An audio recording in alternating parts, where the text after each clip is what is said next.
All right, a few questions on energy, specifically oil. One question is it too late to think about shorting? You know, there's been a big sell-off, and the other is, should we start thinking, being a contrarian and thinking about going long? What are your thoughts now? It's obviously...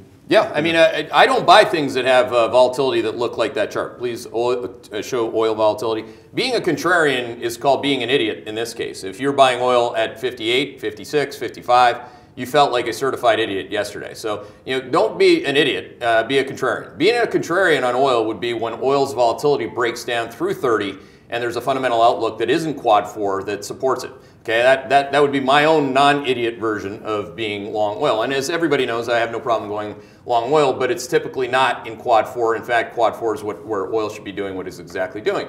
If you missed the oil short call, which is a more important point, of course you can short it, but you want to wait for the bounce to the top end of the range. The risk can be that you don't get to the top end of the range, so you can use some option strategies to straddle that. You know, today's risk range on oil WTI is 52.88 to 61.03. So again, I'd be a huge seller of oil at 61.03. I don't know if we're going to see that today, but what you find in markets is that when you don't believe it can get to a certain level, it has a central tendency to test that level. So again, that's why the model's built that way too. Again, it's a probability-based model that says that it is probable that you get a bounce to that level in as much as it's probable that oil gets hammered back down to 52.88, which is the low end of the risk range. Another simple thing to do, just to answer that question fully loaded, I'll ask myself that question because it's in the early look and we get a lot of new subscribers. Take all the bearish trends and short them when they're at the top end of the range. Don't short them when they're down. And take all the bullish trends and buy them when they're at the low end of the range. We have one subscriber, and I highly doubt he's making it up, said that he's up over 200% this year trading options with that very simple strategy that I just gave you. It's color-coded.